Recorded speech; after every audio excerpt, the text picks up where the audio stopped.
ain't the boss one. I'm gonna get mine. Go do the grind. If you can't do the time, don't tell me how you all be down. When you smile in my face, when you play me like a girl, it's your fool bitch. So just step back. I'm mad that when I come down straight, I thought you were my piece, but you play me out. Now I'm mad as hell. Now I'm full of doubt. Who you wanna roll with? Who you wanna roll with? Let's see. Let's roll. Who you wanna roll with? Who you wanna roll with? Let's see. Let's roll.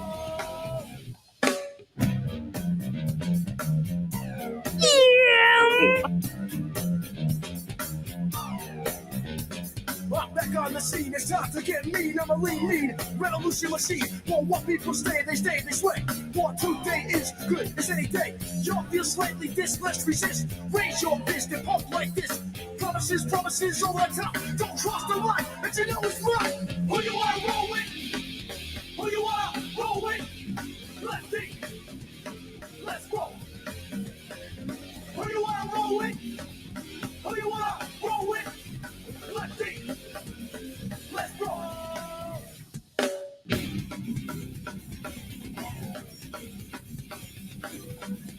Who you wanna roll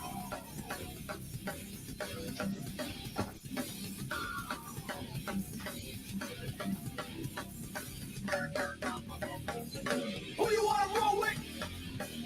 Who you wanna roll with? Let's see. Let's roll. Who you wanna roll with? Who you wanna roll with? Let's see. Let's roll.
Jamila. The unmuted Jim Miller. Yes. What's up? How are you, sir? I'm pretty damn good. I keep the bar set low usually, but I'm raising it up a little this year. Yeah, Happy New Year. Yeah, so far so good. Back at you. You know? Yeah, man. I put in Dover's first tort claim of the year. So Dover couldn't go one day in 2025 without a tort claim. So congratulations. What exactly did that involve? They stopped me from speaking at the council meeting. I had the First Amendment right to speak for those 3 minutes, and they took it away. Without explanation, or did they just kind of say, you know? I said that the councilman who was beating up homeless people had little dick energy. Okay. And they threw me out for that. Was he there? Yes, he was there. Well, he didn't throw you out there. Somebody else did, yeah. The mayor threw me out. The mayor had actually the little dick energy. So the mayor showed his. Yeah. So this is what you were talking about before. That you're last thing is somebody saying, "Don't get yourself kicked out." Was that the next time, or? Well, I didn't want to get kicked out this meeting because I had things to say. Yeah. I wanted my 3 minutes, but then man, I was sad after what I saw. They had a party, a New Year's party for the public. They had food, catering, decorations. They spent money. So they invited everybody after the meeting to go get food and have this party. Well, there was 3 people in wheelchairs that were left out because there was no access to this party in the basement. The elevator, the lift, was not working, so they had to come fix it. Then they had to go get a key, and somebody had to actually work it for each person that wanted to go down. So it was You had to have an elevator guy help the first person down, and then the second person had to be helped down, then the third person had to be helped down. So you had three people in the basement with only one way to get out. So there were three people in the basement that were fire hazards. Now Oh, yeah, that's right. you got three fire hazards now, and it was absolutely ridiculous. The mayor, when we tried to talk to the mayor about it, he slammed the door in our face. He did not want to talk about it because he didn't plan for it. He didn't. He doesn't think about the sick, the dying, and disabled unless it's a photo op. Then he takes a picture. But When was this exactly? this was yesterday. Yeah, that's what I thought. I want to make sure. I want to get it right. Yeah, this was yesterday, and it was sad. Usually, I'm mad when I see shit like that, but this was an older couple in wheelchairs, and they were left out. They were left out of this party. So, in what way did they say, "Well, we're not going to do it," or because I wouldn't blame them? What the great people of Dover did, the police department, the fire department, the EMTs, Carol Ruiz, the former Councilman Ruiz, they all brought a table up there. They brought food up there. They brought soda up there for everybody that was up there, like the three of us. Yeah. And so there was a table. We set something up real quick for us while they fixed the elevator, while they figured out how to get the elevator to work. And the elevator hasn't been fixed in years, apparently.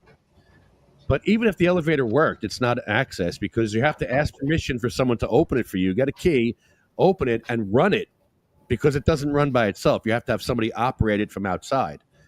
It's absolutely a shit show if you're in a wheelchair in the Dover. How long would it take then to get three wheelchairs out? I mean, in other words, starting the process from being downstairs, we want to leave, and it was like a fire drill. How long would it take? I mean, it doesn't matter. I'm just curious, like a minute and a half, 2 minutes. I don't know. I guess about 3 minutes, 4 minutes Okay. per person Okay. because the elevator's got to go past Oh, per person. per person.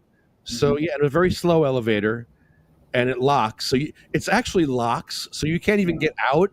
So you can't even open the door from the inside. Somebody has to come from the outside to open the door for you, so you can get out.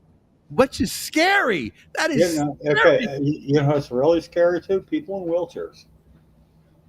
my I mean, goodness. it is. So, again, did they say, well, listen, we're not going to do this? Or did you all? I mean, because like, it seems like it's inexcusable, in my opinion, either way. However, I'm looking at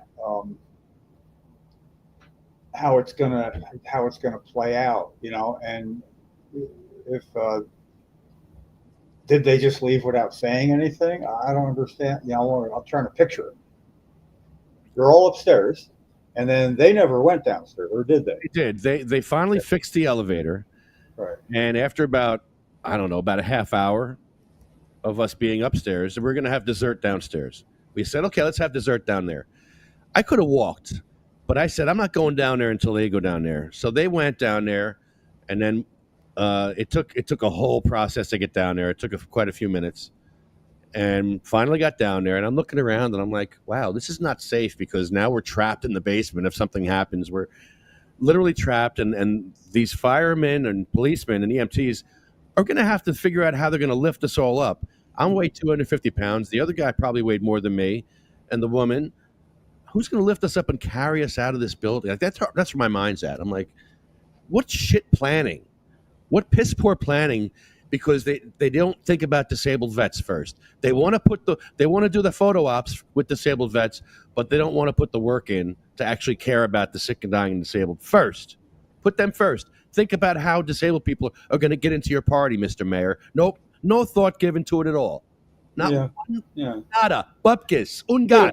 That's like just poor taste, but it's not, against any sort of rules of order, because it was just, it was like not really. It's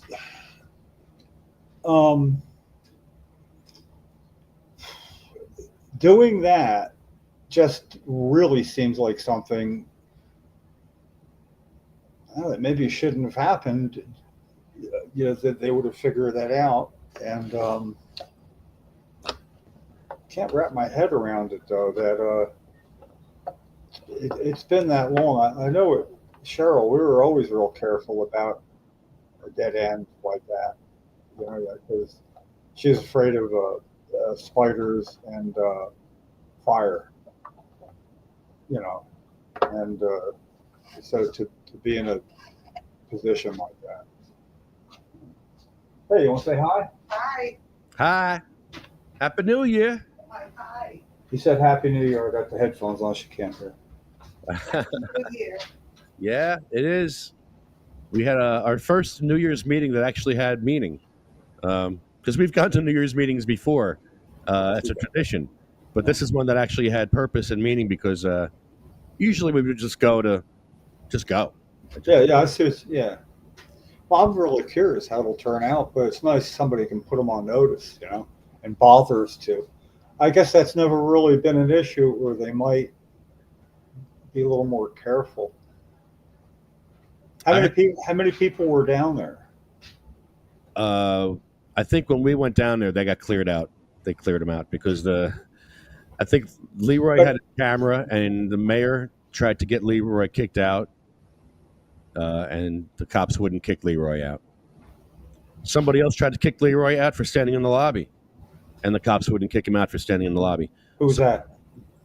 I forget his name. I have his name, but Yeah, councilman or is this a lackey, Okay, councilman's lackey. lackey? I like that word. Yeah. Yeah, a lackey wanted to kick them out, and it didn't work. The police actually didn't go for it. So I had to wait about 10 minutes outside the police department. Well, the police know who Leroy is, right? Everybody knows who Leroy is now. But those officers probably did they already know? Because if I were in one of the shit shows before that, I'd be real careful about how it works out, unless I was real sure myself that I knew as much or more about this than him. And Yeah, he can, yeah, he can get their attention. it was Sergio's lackey. I forget his name. He owns a cleaning service in town, and he was dressed up in a shirt and a tie, a nice shirt and a suit and a tie, at the meeting, and he was hobnobbing with Fernando. That sounds familiar. Hobnobbing. You're using some pretty good words tonight. Ah, the mayor hates the police department. Yeah, I could see that because they won't bow to his will. They're not going to do something that's illegal. Yeah, they're supposed to know better. I mean, you know, they can't look that kind of ignorant of procedure and law. It's their job. That's where I see it. So when does the next meeting convene for them? Oh, what, the 20th or something? Yeah, Oh. I'm going to go back. I didn't ask that. It's going to be fun. It's going to be, That was not in question, I gotta say. and the chief hates the mayor. Okay. Yeah, there's a lot of stuff going on in this town.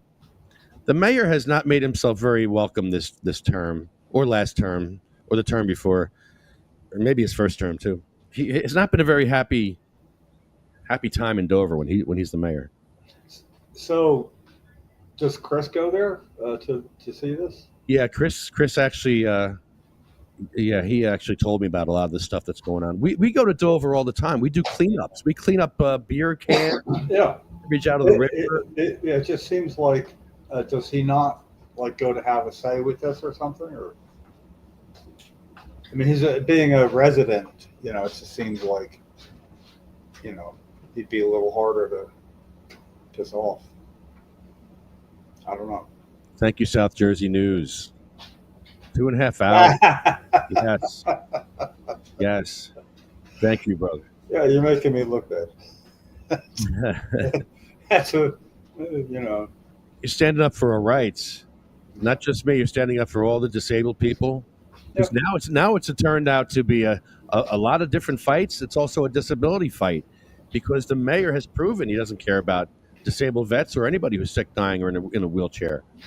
That's I think, you know, I know a lot of you don't believe in God, but I tell you, I believe God wanted that to happen for the world to be exposed to this mayor, what he's doing out there, because he doesn't care about vets. He doesn't care about sick, dying, and disabled people. He takes photo ops, and that's it. If he cared, that would have been a better planned party. There would not have been a party in that basement. It would have been somewhere else where disabled people can take part. Even if there were no people in wheelchairs, there would be the access for those people, or even one person in a wheelchair. You never know. You never know who's going to show up to these things. Well, it turns out you had 3 people the other day. Oh, okay. You're the football coach. Oh, yeah. He loves you. He loves you more. I've heard. Okay, yeah, right on. It made me sad. I'm angry. Normally, makes me so angry, but I was sad. I'm still sad. Like I was thinking about it tonight. And I was getting like teared up. They're not mutually exclusive You're emotions. looking at these two You can be and angry and sad about being angry all at the same time. But they're left out. They're like sitting there left out, and I'm like, this is crap. It's like, I have experience with limitations. Actually, going back before a lot's been done since the 80s and 90s with Cheryl. It was she took it so much better than me. So I couldn't have your energy in front of her because she'd feel bad that it was causing me that. Sticky wicket that was, but you're right. It's a mixture. I really. But mostly sad yesterday. Mostly sad. It was just too much for me to watch them being left out like that. It's like they're being left out. I mean, it was beautiful to see how everybody pulled together and got a table and food and everything, but it was like listen. This seems to be the way you feel. I'd like to feel more sorry for you, but it seems to really push you and energize you to do what you need to do. So, maybe this is like a constructive thing that doesn't feel good, but would you rather feel good and not have something constructive about to happen? That's why we do the list. That's why we do it. Make you feel. Listen, there's a purpose to anything under heaven, right? Yeah.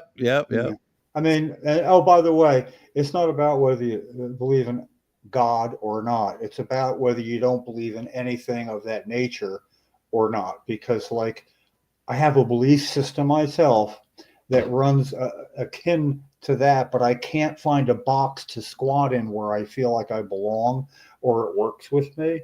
But I believe exactly what you said, that there is sort of an order to things, that will happen. And there is sometimes places where you're meant to be. So, if I believe there's a place where you're meant to be, what is it that I believe in? Nature. I call it nature. It works itself out. Jim, they never do parties down there. They never have public parties. That's for the EMTs and the fire guys and all that. That basement is like a room for them. Yeah. It's not a public room. Yeah, well, they shouldn't have done that, maybe. They shouldn't have had it there. It shouldn't have been there. Isn't there anything else they could have done without being there? I can't picture where you're talking about because I haven't been there. But full court press in the house. Yeah. Yeah. Oh, when I say all this, I'm really hoping you have a clear path, and I'm just trying to figure out, how this might work because, it's going to get attention one way or the other, and they're going to be a lot more careful whether your tort claim works out or not. But they're going to have their eyes way more wide open with you, and that's a good thing. Well, my tort claim goes on a big pile of tort claims. But it's the first one for 2025. That was pretty quick, too. Yeah, really. Oh, well. Congratulations, Mayor Dodd. You couldn't go one day without a tort claim against you. Happy New Year. Yay. Yeah, that's kind of funny in a way. I mean, not, ironically funny, not humorously funny. Strange funny. Weird. The public is totally behind this movement because people are sick of this. People are sick. Yeah. And again, you offer hope for people in other municipalities where they have similar problems or a problem thinking like maybe there's something I could do about it, you know?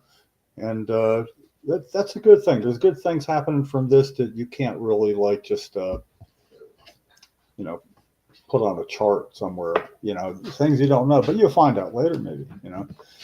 You find out when people get in touch with you and say, "Hey, listen, would you mind I'm having a problem in my town." You're going to be like, you know, sought out now and then. I guarantee it. There's a lot of corruption in New Jersey, I found, and it really just takes showing up. I mean, Scalzo never spoke before in a meeting, and he went out there and he spoke, and you know his voice was shaky and you know whatever, but he spoke for the first time at a meeting and he got through it. That's He's really good at it. Now he's really good at it. they created a future problem for themselves, you know, and you helped that happen. See, And now Scalzo's Belly is famous on Instagram. Scalzo's Belly got. Let me give you the number. Scalzo's Belly on Instagram has, drum roll please, 540,000 hits. It's over 500,000. His belly, the belly assault on Instagram. I've never had a video get that many hits before. Hey, you're muted. Did I mute you? You muted yourself. I think you muted yourself. Yeah, dude, I'm having a smoke. Shout out to Scalzo's Belly. Hey, Chief, I got a question for you. Yeah. I got a question for the Chief. Are you feeling mad?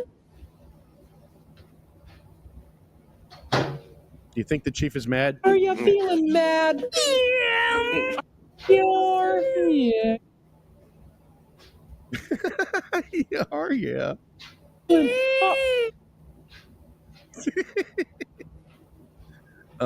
Here's a shout out to the Chief. Brother, That was really embarrassing. That whole, if you watch the comments on Instagram, it's embarrassing. Hello, Rob Ryder.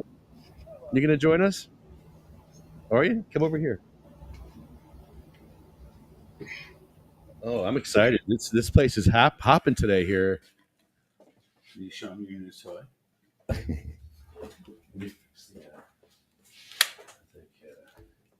You see this one we got? Hold on. I get the camera. I can put that mic up here. Asshole. Well, a little better. What's up, Jim?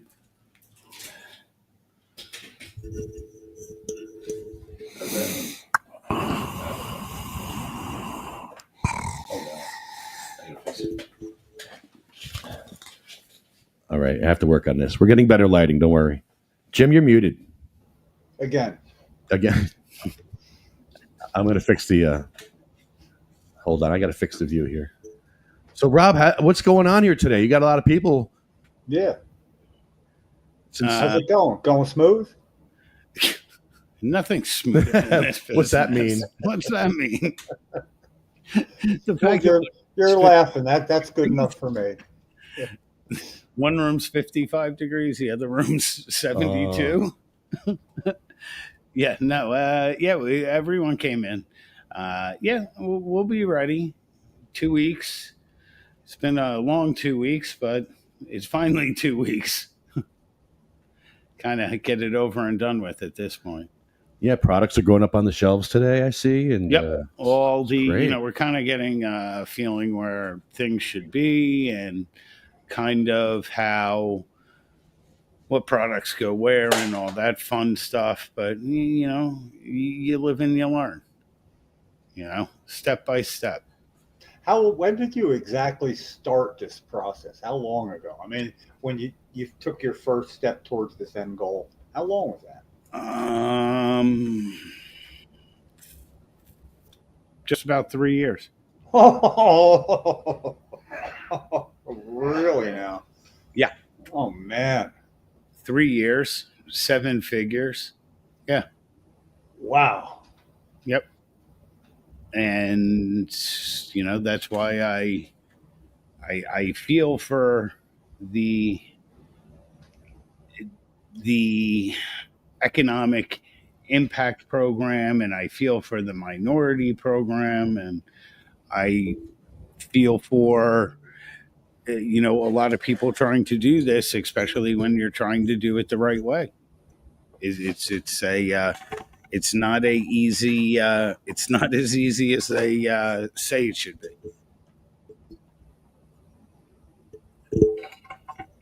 Well, I haven't heard any stories from others of just slipping right into everything working. It seems to have been a shit show for everybody involved. But 3 years, that's long, and the amount of money and everything you had to do. It's a lot of people did not last what it took when they started out. Yeah. I got to wonder how many people took that first step. The first time they let any money go to start stuff going. And way back, it was really kind of bad, but they should have had it worked out long before 3 years ago. No. That's not the problem. The problem is that it's running a business, okay? It's not it's just like any other business. It's just we're dealing in a more regulated type of product, and a lot of what goes on is the municipalities. But you can argue we just had a long lunch conversation with somebody with regards to Atlantic City, and Atlantic City now is going to grant 30 licenses. Atlantic City has somewhere in the neighborhood of about 100,000 full-time residents, has the lowest income in the entire state, has the highest homeless rate. I mean, it's if it wasn't for the hospitality community, it'd be a very sad sight. And you have other people, other mayors in other cities saying that they want to have the market dictate how many people should be there. Okay, we're not in a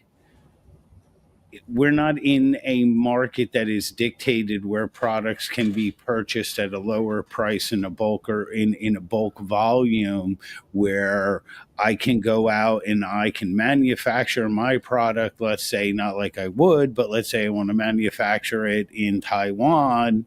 I can't do that. Everything has to stay within the state. So we only have a handful of controls on what we can and cannot do when it comes to pricing. And the thing is, if you're going to go into this business thinking that you're going to outprice your competition, you're at a race for the bottom, number one. And it's not about competition. I mean, you've heard me enough. It's about service, and it's a service that you provide to your clients, your patients, whatever you want to call them. And that's what we're aiming for, at Mad Hatter. At this point, information is king. And the more information that we can get out that helps people make decisions, I think we're doing our job the best that we can. You got some great people working here so far. Ian's awesome. He really took charge. Oh, look at that. Yeah, we got a Hot Wheels car. It's a wheelchair. Yes. It's To go down the Dildo Raceway, Oh, opening my soon. We're having the KY 500 in the spring. The Kentucky 500, huh? Okay. No, KY. Yeah, I know. Kentucky. That's It's the a- 2-letter abbreviation for Yeah, Kentucky. Kentucky. Yeah, We get Yeah, I yeah. did. nod, Yeah. wink, wink. Yeah, No, we're like slip. Wink. Oh. yeah. Yeah. Well, the thing is, I know exactly what you're talking about because I know exactly where you are, and that's subject to quite a few laughs as it is. Oh man. But going back to the dispensary, really simply, it's it's one of the harder businesses I've ever set up, and I think the hardest thing about the business is the opposition to the people who are going to collect money for doing nothing. Absolutely nothing. Let's do the math. Let's say an average dispensary we'll call it $1 million a month. $1 million a month, okay, is taxable at 3%. Okay, that's $12 million. What's 3% of 12 million bucks? $360,000. Okay. Don't you think the town needs that money? Don't you think they want that money? Versus Dunkin' Donuts, it shows a net revenue, net sales of 4 million in a good location, 5 million, maybe. And you're turning around getting 3% of that. What's that? It's 150,000 bucks. You know, they're actually getting, sorry, they're getting 3 million and change from us. But the whole point is, and the thing is, you want to talk about being an outcast? How are we outcasts? Do you see somebody flipping their car on the turnpike because they had one too many hits? No. You have one too many shots, you take out a whole family. Okay. I ask for directions more than a lot of people, and I get lost, but I never get in an accident. You know. No, but that's I'm way too careful. I'd be afraid if I got into an accident and left Lefty's car that they would not be able to find me in all the mess. I would be stuck somewhere, and they'd be like, I'm sorry, children, we couldn't find your father. Well, he was in a Jeep. Well, there was a lot of shit in there. Somewhere. Just clothes, underwear, socks. Oh man. But yeah, no, I mean, it's. I think at the end of the day, this place was put together for everybody. You know, we took the risk. And one thing that I hate, and one thing that I will vehemently always tell you to go fuck yourself, okay, is I do not have the right to make as much fucking money as I want to. Okay, you come put a nail in the floor. You come do it hand. You come with me. You come with my partners. You get dirty. You did. You come down here. Okay, I will gladly entertain working with you. He was cutting out a French drain. He was screwing in all the metal pieces. The awning. You put together the awning. Every time I came here, you were doing something. I have videos of you all year doing stuff. It's insane. But that's what. And to think, we own our land. We own our buildings. There's not a lot of people that can say that. And I think the other thing that I hear on a lot of different, talks and everything else, why do I have to bail out the smaller operator when I had to get my license the old fashioned way? I couldn't go through the back door. I had to wait. Why? I don't know. Maybe I don't check any boxes that need to be checked anymore. Okay, which I'm fair. We did it. It took us 3 years. But why do I have to support a competition down the road because of other factors? That's not fair. It's not fair. Once I'm open, I should be open. Okay? And then it becomes business as business. If I'm a better operator because I have Lefty sitting next to me and you standing behind me, Jim, that's fine. So that's my idea. My idea is it's for the customers, it's for the vendors, but I'm going to tell you one thing. This is Mad Hatter. This is Mad Hatter. This isn't an MSO. I'm not taking over the world, but I'm telling you, we're Mad Hatter and we will provide the best of everything that we can. We are not a slave to anybody. That'll go a long way with a lot of people I know. We're located in Avenel on Route 1, 845 Route 1, Avenel. And we'll be open for operation second week in January. Next I week? can't wait to say. Whoop, whoop. Yeah, it's pretty exciting. Finally, it seems like it's been forever. But it's I sit back and I say, if I had a hard time understanding all this stuff, and I have a very extensive career, how is a normal person supposed to do it? And I don't think it's I don't think it's anyone's fault. I don't think it's the CRC's fault. I don't think it's the bank's fault. I don't think if you want to make money, you have to take a risk. That risk comes with rules. That's why you make money. Okay. And the risk here was getting bank accounts, dealing with the legal battles, dealing with construction, dealing with making sure everything was done the right way. That costs money and a lot of money. Okay. And at the end of the day, people need to know just because you get licensed doesn't mean that you, woohoo, I'm Pablo Escobar. Watch out, Lamborghini, South Jersey, here I come. It doesn't work that way. It'd be interesting to see how this compares with other states, because I would think, like a lot of things about New Jersey and anything to do with cannabis, we're not near the top of any heat anywhere, except for pretty good rules for patients being able to use their medicine compared to other states. Little tiny things, but this would probably raise some eyebrows in people in other states that really, there's a lot involved, but this is a lot, and then a lot added on top of what would be a lot anywhere else. Well, it seems like it to me. I'm kind of a layperson. Well, here's the thing. This is how it was kind of conveyed, that New York, New Jersey, and Connecticut were all going to kind of follow hand in hand. Okay. And what they were following Massachusetts and California. They didn't want to see the same mistakes that were made in California. They didn't want to execute those mistakes in New Jersey.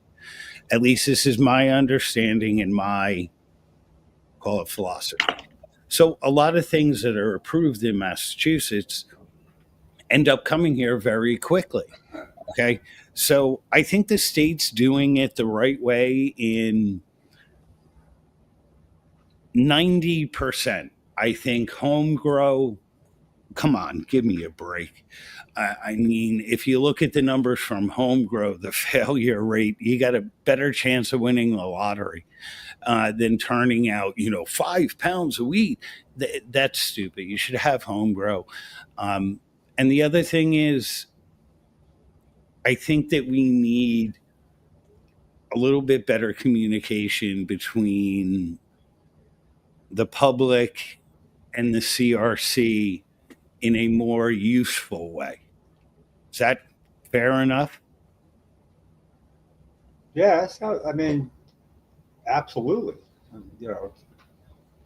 It's I think they try, but they don't have too much. They don't have enough employees. That, and they don't have enough power, except for like finding people, really.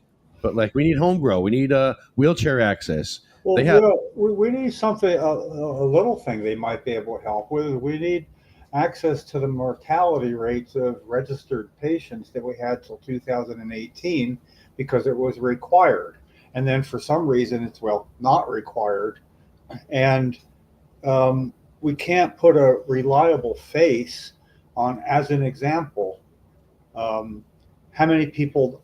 March 9th, 67 days from now, will be 4 full years of the medical cannabis home grow bill, S1393. And how many patients in that 4 years died as a registered patient? And I'm not saying they're all waiting for home grow, but it needs to be framed in a way a moron can understand. And that's that 22 a day. you can just say that in a crowd and people know this is a veteran suicide rate, nationally speaking. 22 a day. I hope it's come down. It shouldn't be the same figure all the time. But Lefty and I had the rate for the first 3 years, but the problem is it was so new. There weren't that many people in the program, and they were only letting in really the sickest in the first place. So, like the first year, it was 10%. Next year, it was about 8%. It might only be 2% now, but when you can say every day that they don't have home grow, and I know we all know that they're not going to be able to grow their own if they need certain quality or strain specific, but that's the point is to argue for the people who will get a benefit just because having nothing because they can't afford it. Yeah, but you're also in a conundrum there because Oh yeah, absolutely. It's all first of all, if I'm not mistaken, the VA doesn't recognize cannabis as it's coming along. Coming along and where we are today are two different things. So Massachusetts law that they changed for the VA to have access to cannabis rightfully and use VA money for it, that's one thing. But you can't turn around and think that was a monumental case that took that woman, just like you did, Jim. I never disrespect what you did, Jim. Okay. But that also took that woman, what, 10 years? And that paved the way. Okay. The other thing with New Jersey that everybody tends to forget, we are home to almost every major pharmaceutical country You bet. Yeah. in the country. Yeah. Okay, so you're trying to piss upwind in a bad storm and dodge the drops ain't gonna happen. Sink or swim, I mean, it's not like you can. That is the conundrum, but I try to at least set an example that the worst thing anybody can do is do nothing because they think they're not going to be effective in any way whatsoever. Exactly. But also, you guys have to come to the table for home grow. You can't come into a party screaming, saying, this is what we want, and that No, I doesn't. know. Yeah. We're well beyond that. But every time I say home grow, it's like two things. I always have to say medical or patient home grow. And we can discuss the semantics of it all. But the fact is, it's not going to happen at the same time. I would bet on it. It'd be a long-term bet. I don't know. I'm going to even live that long. It's not going to happen at the same time. Medical's going to happen first. They won't happen at the same time. So the idea would be, and I'll tell you why. Because medical is not putting money into the state treasury like for adults as far as legalization goes. They get tax breaks 16 ways till sundown on every shovel that they put in the ground. Yeah, but I'm saying how much money is going into the treasury by because they're looking at it and going to say, well, it's we want to let the program really take hold first, is what they say for adult use home grow, but you can't say that about patient growing it because it's been 15 years. Yeah, but you can't. But they're just. You see, the point is you have to go. What I found in life and in business is if you go to a place and you go there clamoring for what you want, okay, with no framework of how to get it, then you're just pushing the rock up the hill consistently, and then it becomes a bumping argument left and right, and there's I might be missing a little bit of which way we're looking at this from.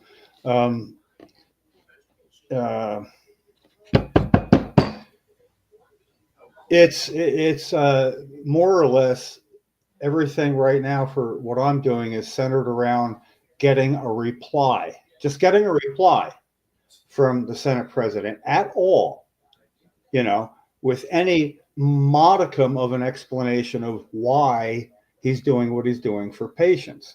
Because I believe I can get him to drop that rope when it gets too close to being like, holy crap, you're not going to, it's, But then he doesn't want patients to have a bill heard because the same things that will be heard in committee would be heard in a committee for adult, right? Be able to have you that. need to, but go back to him, Jim. You guys, everything that I always see is you guys have great ideas, but everything is always one sided. You don't want to give in. And I mean, I've sat there and we've had long conversations. I've always found if you walk over and you say, well, listen, okay, To you who? To who? But to who? you just in yourself say you put five people together in a room and say, okay, we want homegrown. This is what we've been told. This is the reasons why that we know that it hasn't passed through. These could be the reasons why it hasn't passed through. You have to go through every single scenario that is out there, whether it's absurd or completely stupid, and then you boil it down, okay, and then you propose. Instead of saying we want homegrown, you say we want homegrown, and this is how we intend to have it operate. But Now, the people to say it to, if they're not listening, I don't you're not, understand. you, It's like who are we saying that to? but here's the thing: you're not saying Who is it directed to? What we're talking about? you're not you can't direct anything to anyone yet because Exactly. hold on, you got to hear me out. If New Jersey is following or commends the operations that are happening in Massachusetts, look at what it took to get Massachusetts homegrown passed, and then you take that bill, you resurrect it back, and you try and present that as in, Mr. Politician, this is what Massachusetts is doing. Why can't we mirror that here in New Jersey? Not Massachusetts. Bad example. I'm making a point. Okay, And but to make it a realistic point, I would say Maine or fine, I'll take somewhere Maine. like that. I'll take Maine. If you were going to throw in Washington State or Oregon or California, No. Somewhere in the East Coast, the Northeast especially. somewhere where people have a newer sense of this. And the thing is, there's the success ratio, yes, has risen. If you made this same argument up, and I'll say 2 years ago, okay, the success ratio for home grow 2 years ago, I think we came up with it was about 40%. Okay, because we looked at this shit. Okay, now with all the technology, the seed pods, the this, the that, the effective rate and the success rate is about 80.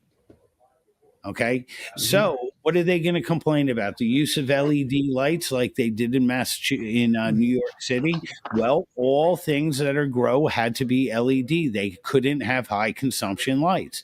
So that's what you have to do. If it's working somewhere, cut down that bill, cut down that law, and make it work in New Jersey instead of baking a cake. I got to back you up though. It's not about anything for me other than having the very first informational hearing for this medical home grow bill that will not have had a hearing, not been allowed to have hearing. All I'm asking for, not clamoring for, and not demanding, actually asking pretty nice, at least through March 9th, is that the Senate president allow the chairman of the Senate Health Committee, Senator Joe Vitelli, allow him to do as he asks at least twice every year. I'm going to want to post the bill. No, he can't. If he posts it to Senate. So Okay. The thing is, it's all about that. It's not about whether it gets. It's not about whether it gets passed out of committee. It's about being heard. Wait a minute. Then you have to go to the cannabis companies. Okay. And you have to have their people sign off on this. You have to have dispensary owners sign off on it. Sign Be- off on the hearing? Having a hearing? No, Here- you don't have to sign off on having a Wait a hearing. minute. Wait a Come on, minute. let's be real here. Jim, I'm talking about getting a petition. No, Okay. I'm about to have a hearing. A Yes, petition. a petition. I'm on it. Who? Okay. Who I'm on does that. who does home grow hurt? Who do hearings hurt? Wait, It's I mean, about having a hearing. It's not yeah, about home grow. It's about but having a hearing. you have to understand something. Yeah, They well, think that home grow will hurt the retail market in the cannabis business in New Jersey. That's what I'm trying to let's tell talk. you. Let's talk about it at a hearing then. Exactly. So then Right. what you do is if you have the people sign a petition who are I supposedly know. I'm on that. By the way, that's it. okay, thank you. Just yesterday and day before. Like this is, but and I'll tell you why though. Because when March 9th comes around and we know nothing's going to have happened, I'm going to raise the stakes a little. That's all I'm going to say. But people are going to say to me, Jim, why are you doing what you're doing now? Again, I'm not going to say exactly what, but you know the things I've done in the past. Yeah. It's I'm back. You know, the old Jim Miller is going to have a new year this year. And the thing is, I'm going to create a way to negotiate through. No, I don't want Jim to do that. I can't say anything about it now, but because, and it's not because it's going to blindside anybody. It's going to be real known real soon before March 9th. But I have to be able to have. I don't just walk out angry on March 9th. What I have to do is when somebody says, "Why'd you do it?" I need to say, "Well, about the petition," which won't do anything, but I have to have a certain amount of effort into doing that, and all sorts of other things, so that I'm ready to answer that question in a way people will understand. And without the petition, that's the clearest thing. Plus, it's also a good way to get patients who want to help by having the petition I'm going to have out there. But it's going to be so narrow in its scope, a petition to have him simply do nothing. The petition is for the Senate president to step out of the way, meaning do nothing. It's not asking him to make an effort at all. It's going to free him up to just simply, yes, it should have a hearing. To be blocking the information senators need to have an informative, be more informed about this, and then saying the reason he's not having a hearing is because there's no will in the Senate to pass the bill. But wait, there should be no will in the Senate to pass the bill because they haven't gotten the information. Where are they getting it? If you're going to, Nick Scutari is not saying, okay, oh, you don't have a will to work with this senator, whoever. He never says, where are you getting your information? Do you have information? Do you know anything about the bill we're talking about? No, and no. Yeah, because it's not getting in front of their eyes. I told you the other day, I think your best route here going forward is this has been ignored for years and years and years. You have you have a very real lawsuit to be brought for your rights being being ignored. Oh yeah, this is going to have to branch out because if March 9th doesn't produce the result I want, that lawsuit thing needs to be already I would get started on that now so you can have it running. Yeah. This is walking and chewing gum at the same time.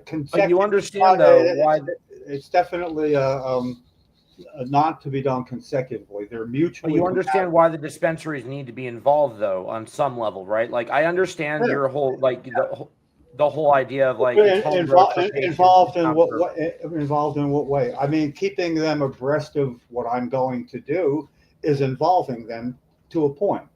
Well, I think also listening because here's the thing I've always said about cannabis is that people have always talked about they're too on another topic of they're too expensive or this or that, and I say listen, like it or not, dispensaries are the way we're getting our legal weed. There's no other way there's no other way present right now.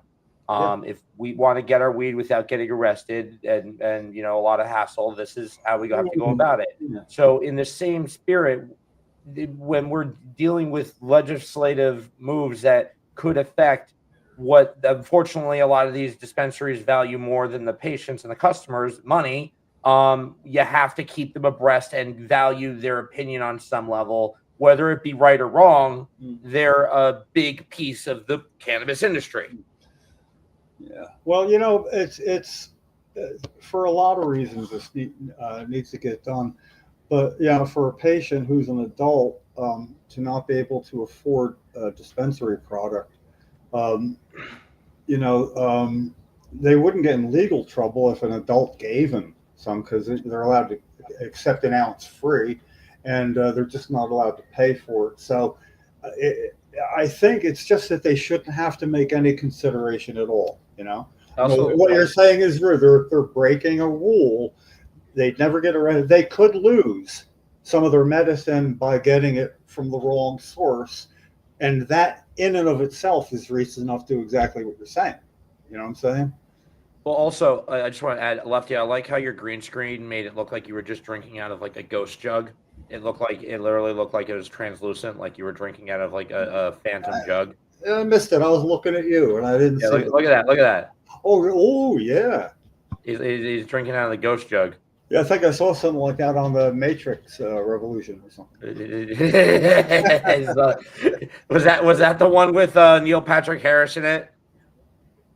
Was that the third one? No, I don't know if it was. I just saw the end of it, like channel surfing, because I wasn't ready to go to sleep If yet. you haven't seen the And third it was Matrix, right on there.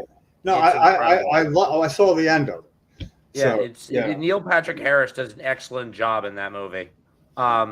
It was interesting though, because I remember 2019 New Year's Eve. I was at a friend's house for a New Year's Eve party, and it was about to be 2020. In my eyes, it was the dawn of the decade where it was going to be, another 10 years of, maybe some cool stuff, who knows what's going to happen. And then we got slammed with COVID. But the point is that that night we decided to lead ourselves into that year by watching The Matrix 10 years later.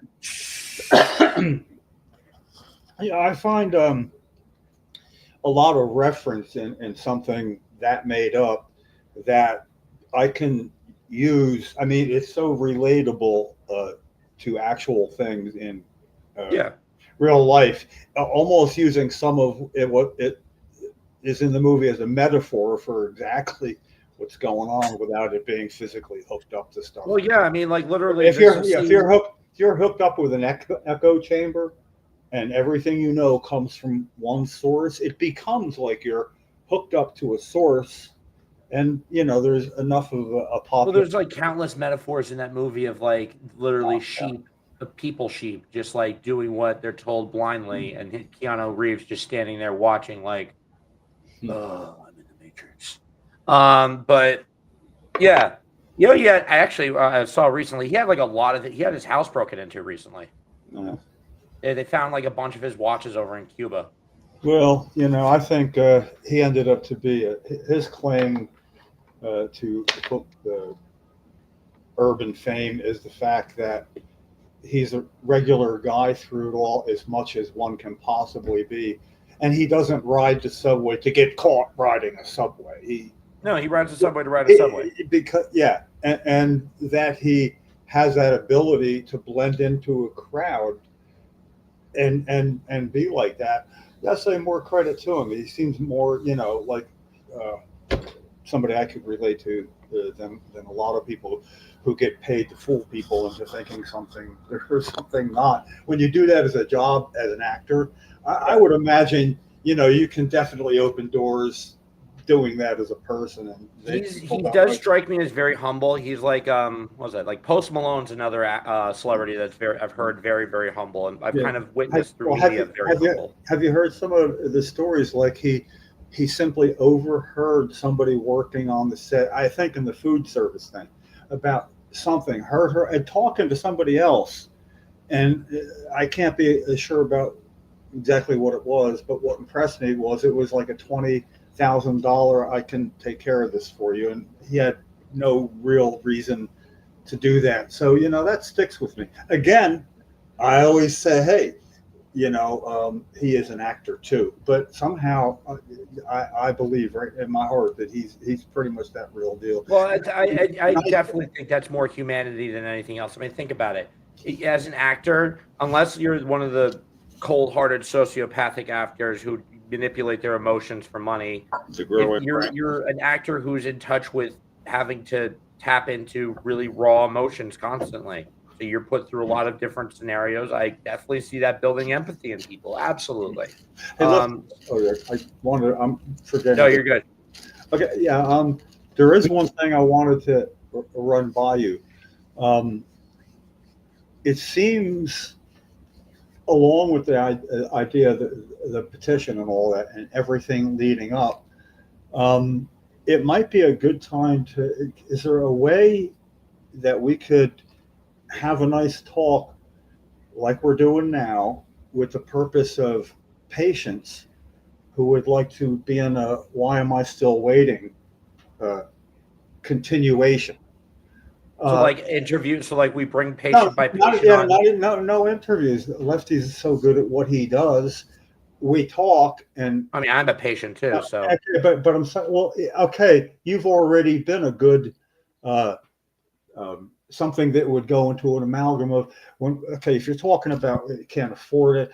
Let's talk about disability rights. I mean, what I saw in Dover, Yeah, this was it's like, you have all that. That's like kind of like you're really working it out life right now. We're actually on Tom Fitton's group. I'm going to shout out Tom Fittons right now because he's the head of the ADA oversight in DC. So if he's watching this, I'd like you to investigate what happened in Dover. They had a party for the public, and it was not accessible to people in wheelchairs. People in wheelchairs were left out of this party, and if it wasn't for Carol Ruiz and the police department and fire department and the EMTs, they would have been totally left out of food and everything. So they finally got the elevator working, and it wasn't really working because they had to have somebody work it for you. And then we were in the basement, and we were all fire hazards. People in wheelchairs were fire hazards in the basement. So this is absolutely. And there's also breaking news. More Dover breaking news from Carol. Beloved community, it is with great disappointment and frustration that I repeat the demand that Sergio Rodriguez resigns from the Dover Council.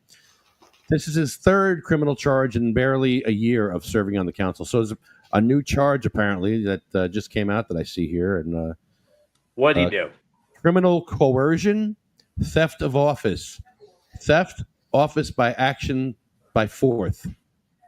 So he stole someone's office. Theft of. Yeah, what does this mean? So what I just see that as like there's how they have those like those office buildings that they like rent out different ones in there. He's got like the bottom third area and he wants the top floor. So he just walks up there with a rifle and he's like, "This is mine now," and he just makes them leave. Office violence. Let me see if I can get this up on the screen here.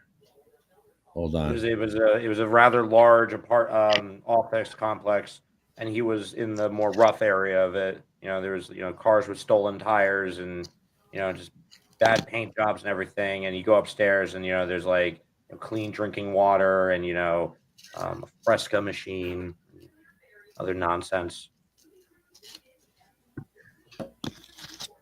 Here we go. Let's see if I can get this. Okay. Bad boy. Is this it? What you gonna do when they come for you, bad boy? What you Yeah, here it is. Okay, let me share this with you. This is very interesting. Boom, share screen. Oh my goodness.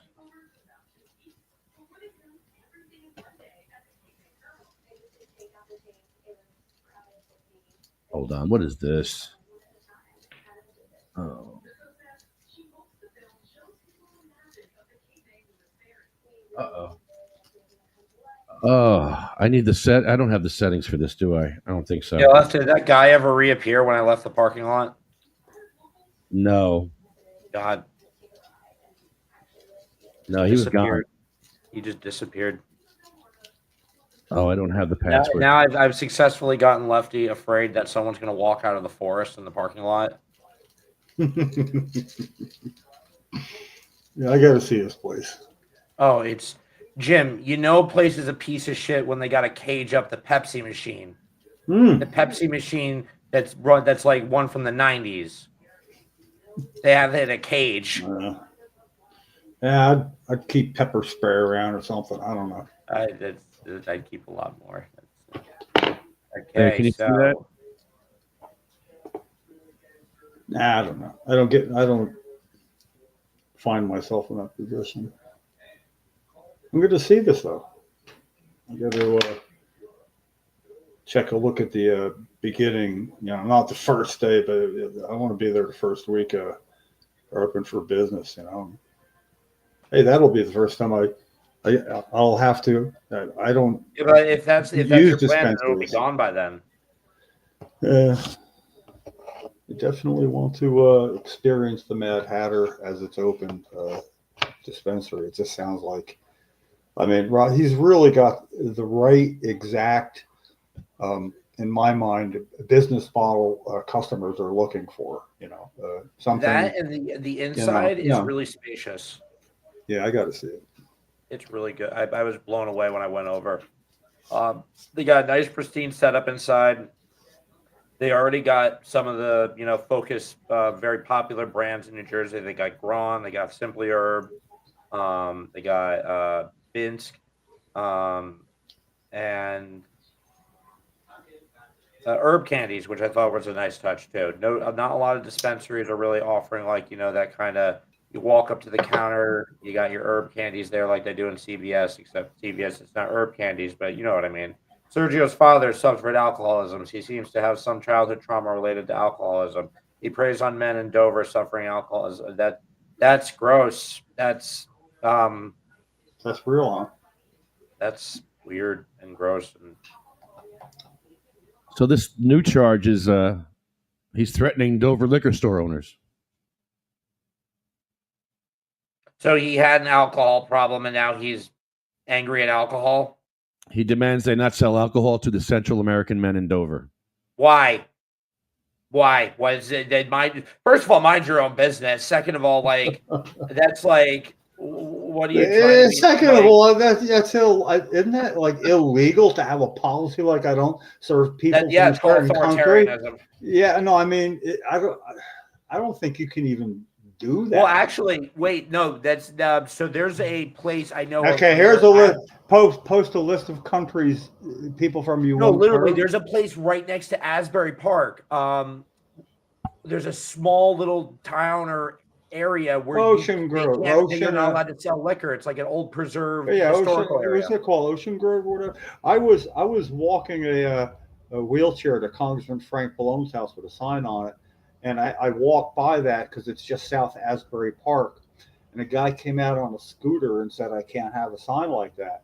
I'm like, well, okay, but as you can see, I'm walking. What am I going to do? Make it like a frisbee and throw it somewhere? I mean, So I said, "Give me a ride in your scooter." I mean, I'm on a walk. I'll plead. I had to. But I want you to take me that way because I'll just have to come back. The lack of thought putting into before you what are you going to do? How are you going to make me enforce this rule? And even recently, as the last 10 or 15 years, they didn't allow cars. They had barriers to roads driving there, but I didn't really care to be there, but he didn't like my sign. It wasn't they didn't allow people with signs, I mean, it was political. It was a medical cannabis sign, let's just say. It's part of a 26-mile walk going to Long Branch, so I was in no freaking mood by the time I got there. It's kind of the same. It actually makes me think about have you ever seen? You've seen the bicycle cops, right? Mm.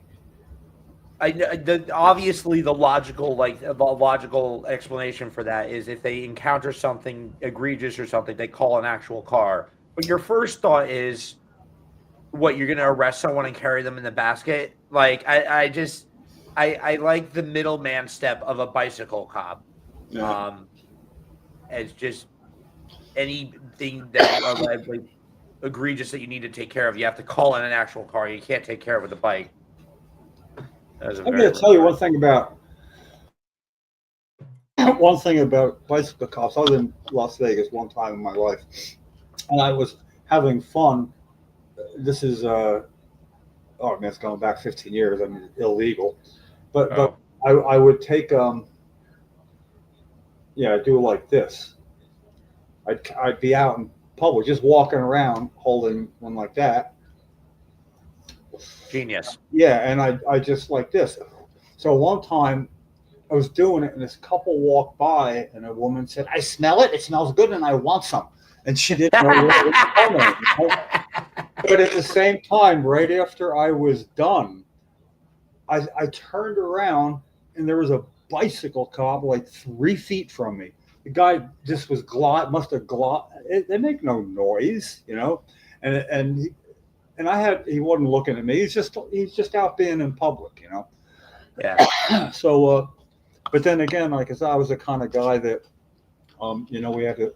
It was easy to score some real quick. And when we'd go back to the room, I was there for 3 days. It involved some drinking, and we'd go back, but we do more smoking than drinking. And I would just blow it all down my shirt, so I stunk like it, just to get in a crowded elevator. And I would do it, and I would go in and be quiet, and I go, "Hey, somebody's been smoking pot." And, oh, never mind, you know. And I'd look, "Oh, never mind." I mean, you can definitely sympathize with this because you like how long you've been smoking for. And what was it? I remember I went to I was gonna judge a Magic the Gathering tournament in it was like Somerset years ago, and I remember I got to the motel I was staying at for the night with a couple other judges. I got there, it was like 9 at night, it was pouring rain, and I had one of those makeshift bongs you make out of a Gatorade bottle and a permanent marker and shit.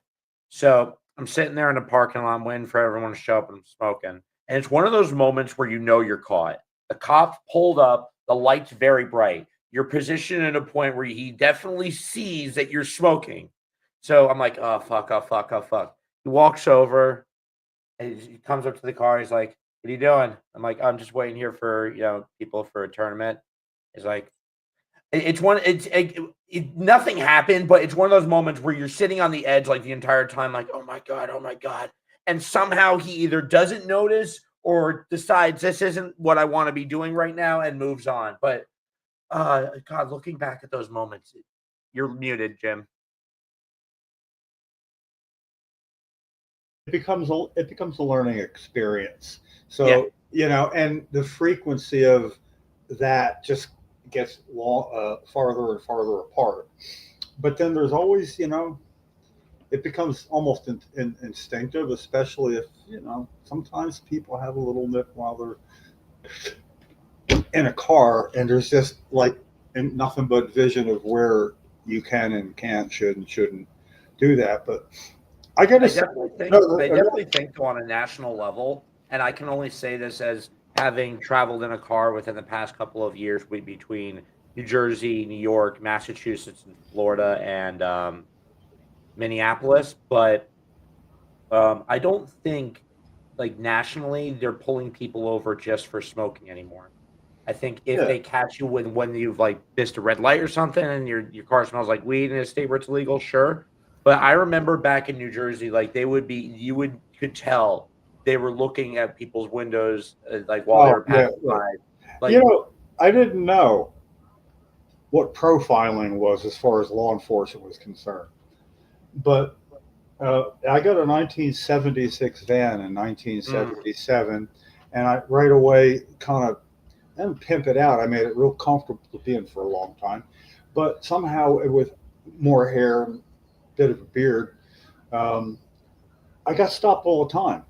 And that was why, but I expected it, you know.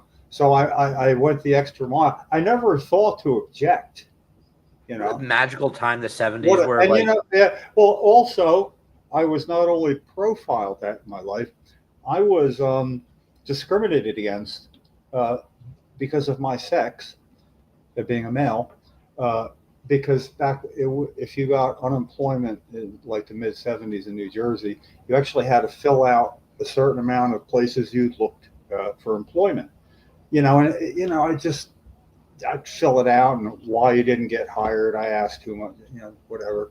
It was a form. It didn't matter. You figured it out. So I was parked with somebody. I went to a little strip mall, and one of the stores at the end was a lingerie store. So I'm going to apply for a job there. And I did, and they wouldn't let me apply because I was a male. And I'm like, yeah, I know that, but I'm still going to put you that I was here, you know, and that's all I cared about. And it's all this in retrospect. It's sort of like, you know, it's a lot different now. But the one thing I'm loving every minute is we go to Tom's River every Sunday, drive across the state down Route 70, and I'm legal. I was legal as a patient, you know, but now with any adult being able to have 6 ounces of cannabis on them, I never have anywhere near that amount. And the last time I went, Officer Tom's police behind me all the way up Church Road towards for about like 15 minutes, and I'm loving it. I'm like, straight down the middle, you got nothing, you know. Where normally, no matter how careful I was puckering, you know. And Yeah, it's not lost on me. I mentally am giving thanks to nobody in particular, just throwing it out there. Anytime I'm driving around like that, I'm thinking I could take everything I used to hide, lay it out on the dashboard, and ride down. And you won't get pulled over. And if I did, we'd have a laugh, maybe. I don't know. Yeah. I mean, it's a different world. The closest I came to having fun before that as a patient was getting pulled over by a trooper on a 295, and it had nothing to do with that, and you know it didn't work out to be anything. But in the process, it was kind of fun, almost to interrupt the officer and say, "Hey, do you smell cannabis?" You know, and she goes, "Well, I wasn't going to say, or I was going to say, or something like that." And so, no, what I want to know is, do you smell burnt or fresh? You know, which is it you're smelling? Oh, I'm a patient. I was just kind of curious. And she didn't want to make an issue or ask to see a card. That was fun. You know, it was very distracting for like, oh yeah, why are we doing this? You know, but here's the other thing. Have you ever been like, especially fresh out of New Jersey's legalization, out of state, and I'm talking like really fresh out of New Jersey legalization, ever been out of state somewhere? And like I was in South Carolina for my grandmother's 85th or something a couple of years ago. And it was like a couple months after New Jersey legalized. And I'm outside the hotel in the back, you know, to myself, smoking a bowl and eating some edibles, doing temperature drops. And these moms and dads from the local baseball tournament who are staying there come up and they're just like, "Hey, are you smoking weed?" And I'm like, I have my card. I just no. Can we buy some? Oh my God. And it's always moms and dads too. It's always moms and dads. Always. I had back in the day, I'd take my younger brother and 2 of his 16-year-old friends when he was 16, and I'm 18 years older, and they get tickets for a Springsteen concert at the Meadowlands, and they needed. Driver said, "Hey, give me a ticket," and I drive them, and it's pretty cool. And I wasn't going to smoke around them, but I didn't have anything to bring with me even. That was back in the day, you know. I ran out, my guy wasn't. Who knows? So we were in the parking lot way before the concert, having fun, and a guy went walking by something like, "You want something? I got it," you know, or whatever. And I saw him talk to somebody, and I was looking like this. And brother Kevin, although we never really talked about it, he's only 16, you know, I am me. And anyway, he said, go ahead, you know, and yeah. So I thought, I'm in. I walked up and I said something to him about it. And he said, "I don't know, mister, you must have seen wrong." He mistered me and then pretended he wasn't doing what he was doing. And I ended up with nothing. And I was real sad, except for I had the aisle seat and they were to the inside. And I looked and I saw a joint being passed towards them, like 3 people away. So I stood up and then facing the guy next to me, physically picked him up and moved him over. Next guy moved him over. Third guy moved him over, plopped in the seat just in time to go say. I mean, and everybody, they're watching me. They're watching me. And I did that. And, you know, they appreciated the effort and all. And I got to tell you, that one toke and then another one after that. I was used to having a smoke, and I couldn't believe what a difference it made. I'm not talking about getting high. I mean about, it was, it was where it belonged in my head the whole night after that, not just because of that. I think one of the actually like earliest smoking memory I ever had was me and my friends from Red Bank had just got done smoking a blunt. We were in my friend Chris's car. We were driving to Burger King. It's like I was like 19, and we're at the stop sign. I'm texting, and then I noticed, like, I look at my clock on my phone, like 2 minutes have gone by, and then I look at my friend Chuck in the front seat, and he looks at Chris, and he's like, "Motherfucker, you're not waiting for that stop sign to turn green, are you?" Yeah. Hey, Lefty, you look like you saw a ghost. What happened? My car, and I parked head in for the first time ever. I parked head in, so I couldn't see what was behind me. And I'm hanging out, I'm listening to you guys, and all of a sudden I look to my right and I see a flannel in my window, and I'm like, is that the reflection of my flannel? And I'm looking, and there's somebody standing outside my car, and I'm like, oh. And I roll down the window, and he's like, "Oh, you're doing a podcast?" I said, "Yeah." He said, "What's it about?" I said, "Medical cannabis." He's like, "Oh, that's cool." And then he walked away. I'm sorry. Yeah, Lefty, you didn't know if someone sees someone doing something, especially in their car, they will just watch through your window. Yeah, He was looking at me. people did. What was that? You could have been having sex, and that still could have been happening. Be like, "Hey, you enjoying yourself? Are you a squirter?" That's how they talk here. That's what goes on Yeah, in this I parking don't lot. doubt it. I saw the don't crowd make me out say there, that. and That's horrible. it's really it's terrible over there. For those of you who aren't aware, Lefty is opening a dispensary near an area where there's a sex store closing, and if you want a rating about what a kind of piece of shit place this place is, let me tell you, the soda machines are in cages. I'm not sure how you utilize the soda machines and press the button and pay or get your soda, but they're in cages. So that could really tell you a lot about the place altogether. It's a real shit show. It looked like people were just, getting in and out of cars and going inside there.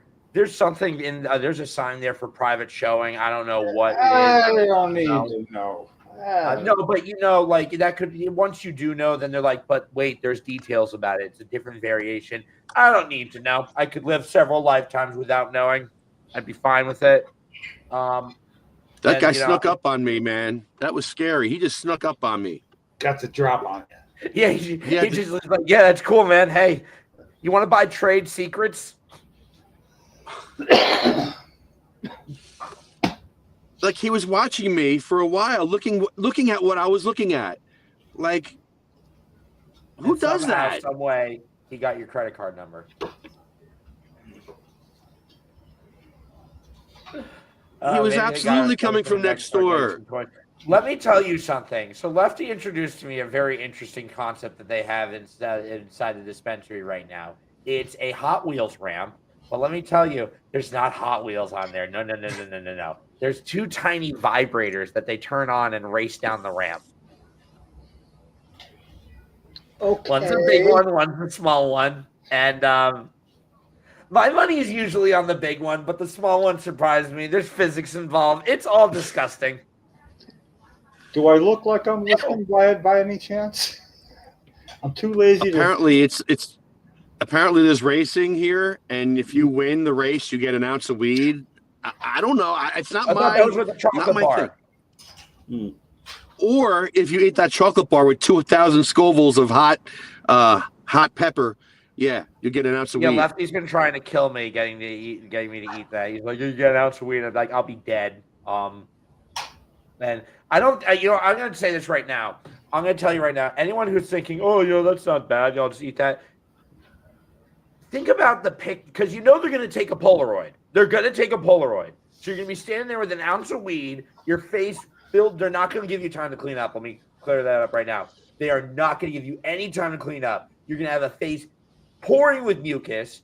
You're going to have tears streaming down your face. Your face is going to be beet red. You're gonna look like you've just been crying while having the flu over your grandmother dying of the flu, and you're gonna be holding an ounce of weed, look like an asshole. It'll be But the you best got thing the ever. weed. Don't do it. Don't do it. It'll be amazing.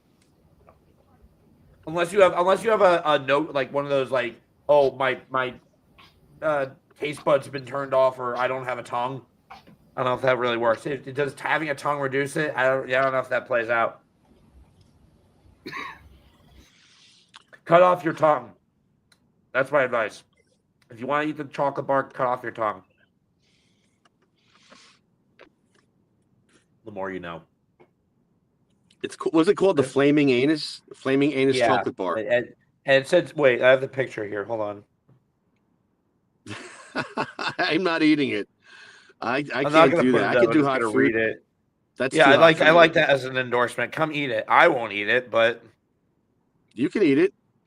yeah, exactly. That's a You eat it. that's a Lefty. I encountered a lot of guys like you in high school. I'm not eating the it. You Flaming can eat Anus, it. Your butt, yeah, it says the Flaming Anus chocolate bar. Your butt's gonna burn. Hey, Sounds like fun. I'm gonna have to No, call a little bit earlier No. unless there's any business to be taken care of other than this. I think it like unless you let that person, I can only endorse you promoting eating this chocolate bar for an ounce of weed if you allow the person to clean themselves up after they eat it before the picture. Well, You can we can't take rush- 2 pictures? No, that's you know what? I can't even say that's cruelty to human beings because you're not really a normal human being if you're doing this. It's cruelty to animals at that point, and that's still wrong.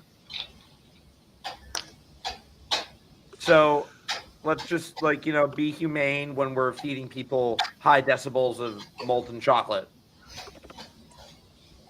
I think that's a patriotic thing to do. Okay, I'm gonna get going. How are you now? Yeah, I am. Well, Oh, I'm sorry the burning sphincter conversation didn't no, entice no, it's just not compatible with what it's up against right now. Is someone in You the house follow what I'm saying? complaining? Yeah, I mean, if this was The actually conversation is getting no, if it Well, was- that's what they're selling here. They're actually selling these candies at Mad Hatter. These are actually for sale here. yeah. So I'm I pushing ate them. I ate the flossies. That was like cotton candy. It was Oh, really good, it actually. And it doesn't- didn't. You're not a kill good me. spokesperson for it, really. Yeah, you're not, Lefty. You're like I would love to see you sell Goldschlager. It's like drink Goldschlager. I won't drink it, but you can. Sounds like it's going to be a hell of a event or whatever. You got. I'll take a bite. I'll take Oh my one bite. God. Okay. Lefty, we have to make Cannaschlager. It's just gold. It's just like gold. No, platinum flakes and the bong water. Oh. Ooh. Oh. And if you drink it, you get 2 ounces of weed. Yeah, at least. It's That's a weird. awful. There's a weird thing where I will walk out of my apartment, and I'll walk out of my apartment and start walking, and every now and then it'll smell like just raw bong water. And I don't know if it's because my neighbors are emptying their bongs off their balcony or whatever, but it's not that bad, honestly. The smell could be worse. That's what I have to say about that. Have you ever actually accidentally, Yes. you can have a beer in one hand and a bong in the other. You so- get confused. I have. This is a bit, and I'm gonna save this for because my best friend will enjoy me telling the story. We were chilling in Middletown when she used to live there in her car with my friend Shay, and we're smoking a blunt, and I had my Arizona sitting there, and I'm all of a sudden getting very sick. And I'm like trying to shove it down, drink a little more Arizona, wash it down, maybe think that'll help my stomach. It's only getting worse. So I start violently throwing up outside the car, opening the door, and blah, blah, blah. And then Amanda, my best friend, chimes in. She's like, "Oh my God, are you okay? Do we need to go to the hospital?" I'm like, "No, I think I'll be is that were you ashing in my Arizona? And she's like, oh, you were drinking out of that? I was. That's my best friend, though. She's a bitch. Well, I'm out here. All right, Jim. I'm looking at me and I'm seeing like I actually feel like I've been smiling more than usual or something. You ever Yes, get that feeling? I wonder what have you been smoking today? Oh no, it's just like I mean I do enjoy hanging out. And, No. Well, I mean, I waited specifically for this to do the majority of what I would be smoking because that. but we usually talk about this like this kind of similar conversation, and you're like, not to say you don't enjoy this. I can tell you enjoy this constantly, but to see you visually smile is definitely a difference. So I'm very curious what kind of strain you're smoking now. Really? Oh, okay. Honestly, I don't know. I have no idea. That's always it. When you have like, the best results, I don't know which one this is. It was like, hey man, I got something really good. Okay, and yep. I never thought to ask because I'm not going to discriminate between sativa, indica, hybrid, leaning, this, that. It's like really good. Okay, and it's sort of like guess which way, guess what it is. How does it affect? So I almost feel more in tune with it, not knowing. I have no expectations. It's like what do you call it? But then I can find out. I know I can, and I'll backtrack. And on a bad day, it's like, oh man, I forget, and then because I kind of like Then if I'm sharing, back in the day, I didn't know there were different kinds. When I get tired of people saying, what kind is it, and I'd have some, I made up Ecuadorian blue because I never heard blue, and I never heard Ecuador as a point of departing, and nobody questioned it. So Ecuadorian blue, and then like 6 months later, somebody, back that I never sold any Ecuadorian blue, said he had something that was good. And then I didn't ask what kind, and he said, yeah, I got Ecuadorian blue. I'm like, in my head, no, you don't. I made that up. You can't have it.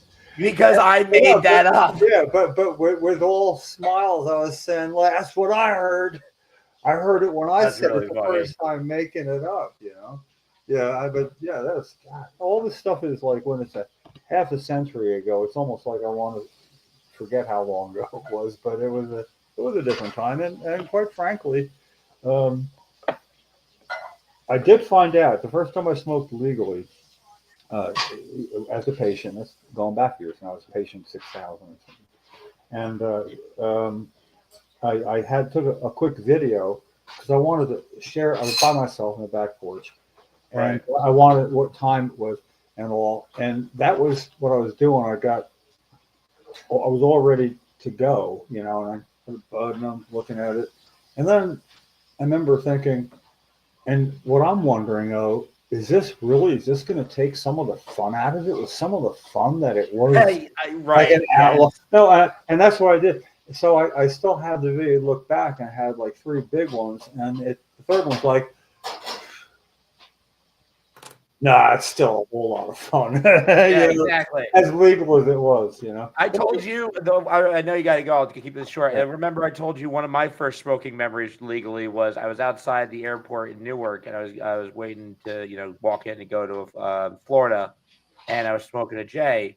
This guy walks up to me in an orange vest, worked at the airport, and he said, man, I didn't even think about that. And I was like, what, man? And he was like, smoking at the airport. And I'm like, yeah, man, this isn't the United Nations. This isn't a church. Yeah. Smoke here. It's legal now. I know. It's nice. I feel that just about any day I'm out. I don't get out as much. I'd rather be inside and I'm doing stuff. But, it's just so free. I do remember because I pretty well unless I was out, I would have some with me, and it was just like it always worked out. I never gotten any trouble. I mean, it got taken away back in the day, before it got bad, like in the mid 70s, it would be, if it was less than an ounce, you just could take them. But so I stepped through the whole minefield. I'm happy about that. I've never been arrested unless that was the purpose of it, unless it was Right. just chest getting hurt, unless never when I didn't want to be. But anyway, yeah, man, I got dinner. All right, Jim. It's time. It's time. Eat All right, Mary. man. Well, I hope you all had a good start to your year. We continue on a good path here. Absolutely. All right, man. So, well, we'll see you next time we see you. All right, Jim. See you next time. All right. Oh, I never have this right. I suck at leaving a meeting because I'm always like, okay, wait, where is it? Oh, down here. Blah, blah, blah, blah. Jim Miller. Yeah. And on the way out, the thing is, I need to have it on the red X so I can go. Great. I was gonna say to you, have you ever had the thought of, like, you've definitely pictured what your dream weed would be like the effects and the feel. Have you ever thought what would be the worst kind of strain combination, or I guess effect combination for a strain ever? Well, something that makes your mind race too much and something that gives you paranoia. I'd say those are necessary. I'd say those are things you would have to avoid with a lot of strains. The one I've come to is a strain I refer to it called the romantic stomach buster, where it makes you extremely hungry and then immediately after extraordinarily aroused. Oh, wow. Yeah. No one wants that at all. No one wants that at all. No, flip that around the other way. No, it has to be this way. You have to have sex on a full stomach. Ugh. No, No, that's the nightmare strain right there. that is no fun. No. I think you'd rather the anxiety or raciness over that. At least you could be productive with that. Brother, What's that? what's that? What's that, brother? What's that, brother? Can you hear that? Wait, can you hear this on my end? No. Oh, damn it. I have to figure out how to mirror that. I just got my soundboard set up recently. Oh, Yes. So Is it- dispensary looks awesome. Loving all of it. You guys look great over there. I was hoping Ian would be on still, but I'm glad I got to, I wish we got to time it out at a time where he wasn't busy, but I'm glad I got to, kind of whisper motion to him briefly. But yeah, I'm excited for you guys. I'm excited, hopefully, to be part of the team, and excited to keep doing this. And I'm excited for that the eyesore across the street to go away. you and me both. I thought I was Oh. getting mugged today. I literally thought That is legitimately terrifying. I was scared because I saw it was like my kind of flannel in the window. And I'm like, is that my reflection or somebody standing outside my window, just standing there? They weren't even doing anything. They weren't knocking on the window. They were watching me, watching my video. They were watching to see what I was watching. And Yeah. it was creepy. Well, Creepy. here's the other thing too, and I think this is a factor that goes unlooked upon with situations like this. Not always just creepy people. There's also the undiagnosed autistic who don't know they're autistic and don't know they have social disabilities, so they do things like that. Okay, that I understand. Yeah, I mean, there's only so much you can really understand if it's undiagnosed, but at the same time, it's just there's all sorts out there, and some of them are just curious people looking at what you're doing. I don't know what his hands were doing when he was looking at my computer. That's another factor altogether. You didn't mention that before. That's Could not see his hands, just saying. Well, you're just okay. I'm not saying he was literally doing anything with his hands or I saw any creepy motions, but I didn't see his hands. I did not see hands or arms. Maybe he didn't have hands to begin with. It was scary, Maybe bro. he had talons like a hawk. This is why I back into this spot, because when I pulled in, head in, I can't. I said, I don't know why I did it that way. I said, because you saw I was parked in the end there. I wanted to pull in the first spot. So I went around and I just pulled in real quickly into the first spot, head in. I was like, well, maybe the podcast will warn me if they see somebody creeping up behind me. They'll warn me for sure because they can see it. But no, nobody. You and Jim were on your own world, and I could have been killed. Or So, worse. Or you know, worse. yeah, but you know what that tells me right there? Nothing relevant to that, but other than the fact that we need to rent a nice van or something and do a road show, like a literal road show. I think Rob's going to get us an RV for the outside. Like we should travel to different states and talk medical cannabis, and like we'll go down to Florida. Well, I could get us plenty of people to talk to down there about medical cannabis and how much of a shit show it is down there. Granted, the prices are much better, but God, you could order something online and get there, and they'll be like, "Yeah, but we don't have it." It's a fun time. Fun times. Well, I want to thank our sponsor. We're going to have a new sponsor here on the show. MPX Oh, are we? is going to sponsor us, and we're going to be trying out all their products. And I had some today that was amazing. Had some live rosin that just blew me away. So I can't wait to be the MPX tester. Ooh, MPX, awesome. Yeah, I'm excited. They're good guys over there. MPX, I like that. Yeah. Oh, yeah. So they're going to sponsor our podcast, they said. So I'm like super excited now. Awesome. So yeah. Very cool stuff. First order of business, we need a dab press. Ooh, yeah. They're like, what, thousands of dollars? When does Mad Hatter open? Mad Hatter opens next Thursday.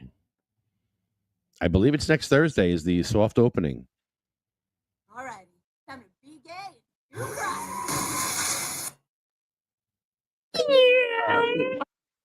I gotta get this soundboard active. So it's gonna be opening up soon. That's very exciting. Very cool. Loving that. So thank you, Mad Hatter, for giving us this really cool space here and for believing in us, and we believed in you. And here we go. We're getting on. We're getting this ferry moving. We're gonna start the steam engines up and get this thing going. And woo! I'm excited. I'm excited too. And you know what? Honestly, like aside from the current situation you guys are dealing with aside across the street, it's a pretty pristine location. Oh, well, yeah, that building's coming down. As soon as they sell their first joint, that building is closing up and getting ripped down. So, yes, sir. Yep. Bye-bye. Bye-bye. No more private shows in the back. No. Get your nonsense out of here. We don't want it. Oh, man. Yeah, I was thinking that was going to be the future, but no, that thing's going. It's getting torn down. That was the deal they made with the town, so that's good. I hope Ian does do something cool with that, like when he tears it down. Oh, you're talking about Rob. You were talking about Rob. Rob. Yeah, that's the owner. And Jimmy was here today too. I don't know if you met Jimmy, but Jimmy was here and he's the other owner. I might have briefly.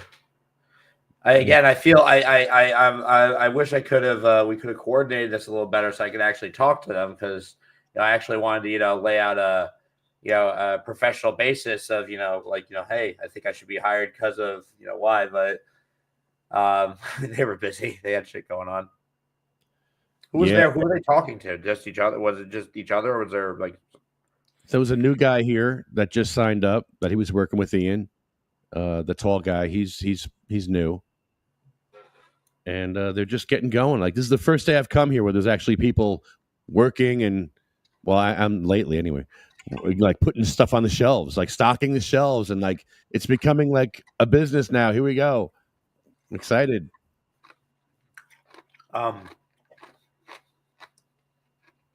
There's weed here. The two guys I was talking to, solid dudes. One of them's a Lord of the Rings fan, really cool. Never could watch that myself fully. Too goddamn long, but I definitely appreciate the world and the fandom of it. And do you remember? I don't know if you remember this. I have a weird autistic memory, so I do. But do you remember when Lord of the Rings first came out? Josephine Nobel, happy 2025.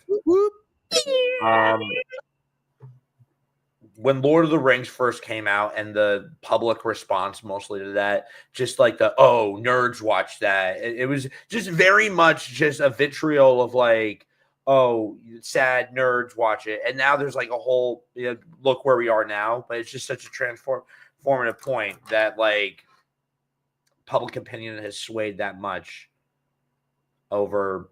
And they didn't, it's not like they did any of these kind of like anime or fandoms or anything like that did anything to win them over. They just kept being them, which I think is awesome. But yeah, 2 guys in there, solid dudes. Love talking to them. And yeah, you guys got a solid spot there. Lots of room too. Oh yeah, lots of space for stuff. I So think yeah, thank you, Mad Hatter. Thank you so much, and we're excited. I want to thank CMMNJ, Canasense, UFCW, JacksonStorms.com, Smoking Monkey, Arlo Glass, OprahMachine.com, and Sativa Cross. SativaCross.org. You can donate to Sativa Cross at SativaCross.org and hit the donate button. It's very easy. Give us $5. Throw 5 on it. Throw 5 on it. Throw 5 on it, and we're working on wheelchair ramps. We're working on home grow. Thank you, Canademics, for the award. The New Jersey Home Grow Coalition got an award, and we're part of that coalition. It's a CMMNJ, Trichome Analytical, Green Dragon Hydro, Normal, and Sativa Cross. So yeah, it's cool. Good stuff. And I personally would like to say on the top of this new year, looking back on 24, a big shout out to a big shout out to everyone in the New Jersey cannabis industry, no matter what you do. This was a lot of brands joined up with New Jersey this year. A lot of dispensaries opened up, and I went to a lot of events for a lot of those dispensaries throughout this fall. And y'all had great energy. Y'all were awesome to be around, awesome to talk to, very knowledgeable. And it really makes me, for the first time in my life, really proud, truly, to be part of a group that I'm in genuinely, and not just as a, well, I'm here, so I might as well be proud of them. No, you guys are a true, really just true G people to be with and true G people to work with. And every single one of you, I shout you out. You guys are awesome this year. And let's tackle 2025 strong, especially Mad Hatter. You got to get an actual Alice in Wonderland's like hat somewhere on that layout there. Or like a little like, you need to change the town you have there to the highway right where the dispensary is. And then where the dispensary is just like a big Mad Hatter hat, and the rabbit standing outside going, I don't know what time it is. I'm too high. That's a good idea. Because he always knew what time it was. So much so that he was always late. This could be Route 1. You can make this Route 1. Yeah, I honestly think that'd be like, and I honestly prefer when you had the camera down low by the street. Oh, I know. Yeah, let me fix that. I'm not saying it doesn't ruin it by any means, but it does take a little bit of the immersion out. It does take it away from like that kind of like you're the giant amongst the city look. Yeah, there you go. Beautiful. Oh yeah, perfect. Yeah, that's cool. I like that. I think look. you should definitely work an emotion background to that, other than just like the still background of the city, like moving storm clouds, like an epic movie trailer, moving storm clouds.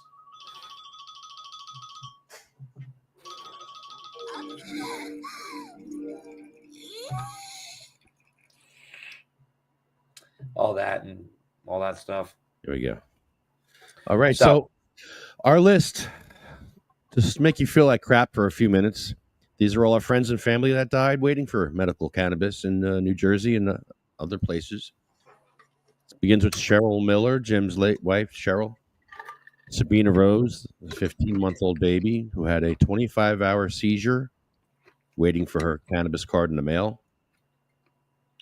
Diane, Gracie, Cindy Mae, Marie, Jack, Joan, Randy, Polly, Bill, Chad, Jeremy, Colette, Matt, Troy, Russ, Roger, Jay, Ella, Hattie, Jackie, Anthony, Jake, Armando, Felicia, Lynn, Dan, Sean, Joyce, Lori, Frank, Brian, Flo, Carl, Thorne, Frank, Lorraine, Terry, Charlotte, Cher, Jay Bird, Michael, Marley, Colette, Brendan, Red, Rico, Lou, Becky, Lawanda, Chip, Paul, Lisa, Marcus, Gary, and Jeff Oakes. And it's, it just dawned on me there, and not like Jess, but right then, that it's not like these people died and their death is evidence in this movement. They didn't die for the movement. They died trying to live their lives. They died trying to deal with the disease. And it doesn't, like, I don't want to by any means say that the death was meaningless to the cause or anything like that, but it's a special crime when someone dies just trying to live their life. Waiting for home grow. That's the factor I think people get lost upon a lot too, is the psychological, like think of the psychological factor of that, is that especially if you're an adult, you're dying waiting for something is probably not going to happen. Everyone watching right now, think that in psychologically. Think about how that would feel. Think about to yourself that you are sick, and the one thing you need to get better is something that's very easy and it would be even painless to administer. You can't get.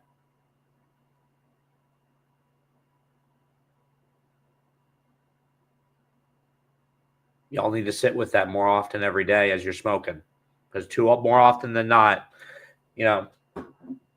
we're enjoying this stuff, and how easily I've noticed people have taken it for granted since recreationalizing. Y'all need to sit and think about the people across America who can't even buy cannabis at a dispensary, let alone the people who can't grow at home. And you guys, we're all just ingesting this freely. I can even say as a patient myself that I'm looking at it in perspective with others. There are definitely patients that need this more than I do, and definitely patients within New Jersey that need. You need to be quiet, Kat. Patients within New Jersey that need a higher degree of focus than I do with medical cannabis, and that's not happening. Meow. Yeah, you hear that? She just cuts through. And it doesn't care what I'm doing. She knows what I'm doing. She knows.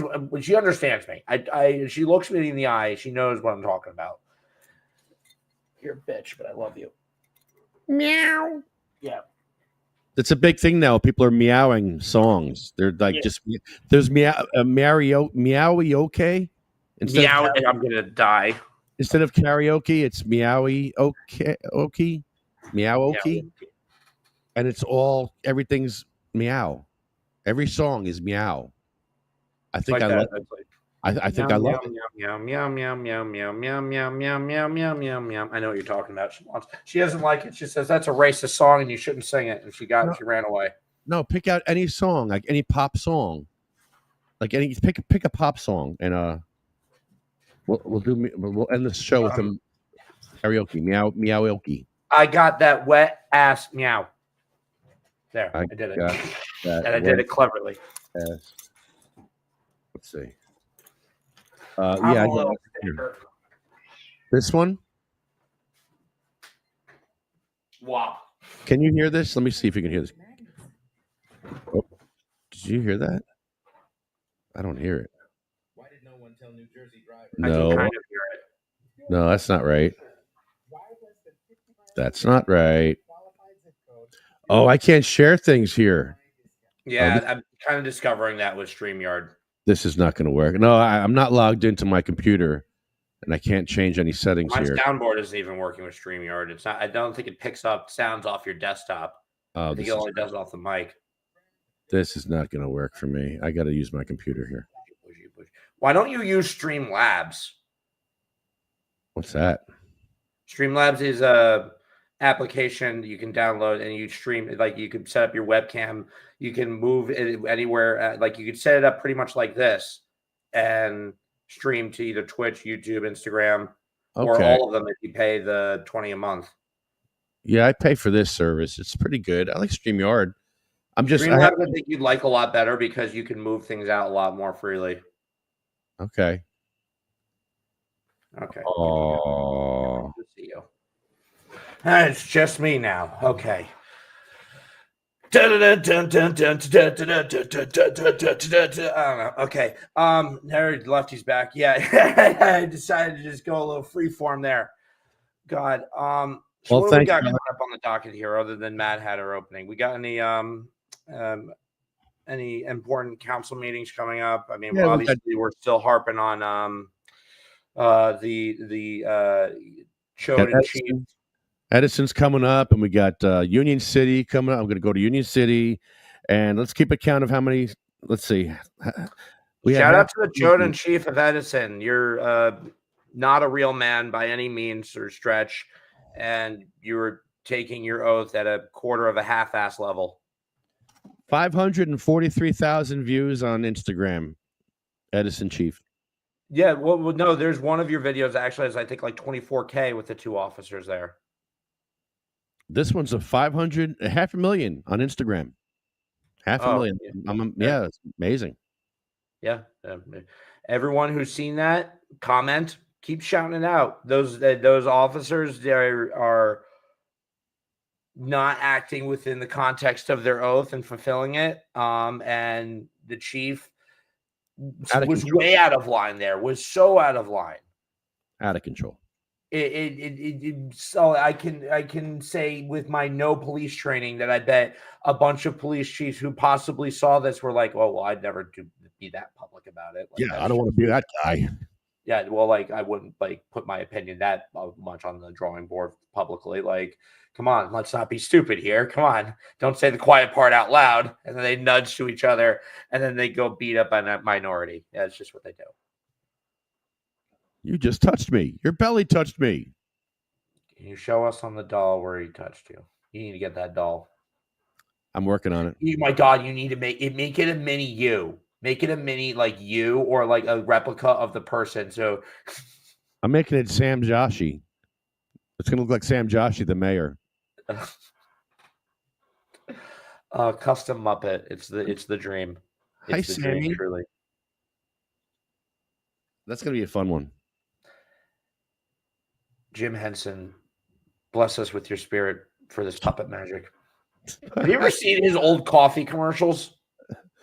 Probably. They're just it'll be like I forget the brand of coffee it was, but it's literally one puppet going up to the other puppet and like being like, "Hey, do you like this coffee?" He's like, "No, I don't like it." And then he just shoots them and blows them away. He's like, "Huh, people who don't like this coffee get blown away."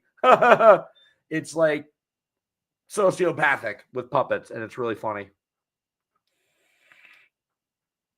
Wilkins Coffee, I guess it is. Yes. Yeah. I'll play it next week. I'll go. Yeah, we'll do that next week. That sounds funny. So funny. Oh man! All right. Well, thanks everybody. We'll see you next week. We got council meetings next week. We got all kinds of stuff. We got the Mad Hatter opening up next week. So exciting time. Keep me in Ian's mind, and everyone, new upload to YouTube and the Instagram recently. Go check that out. Starting of the new Magic uploads and the We'll Grind My Gears series. Keep checking YouTube. Sub if you haven't. Follow if you haven't to the Instagram. And everyone, stay together and stay sensible, and don't kill each other. Happy New Year. Happy New Year. They shall grow not old as we that are left grow old. Age shall not weary them, nor the years condemn. At the going down of the sun and in the morning, we will remember them. Frank Wilson.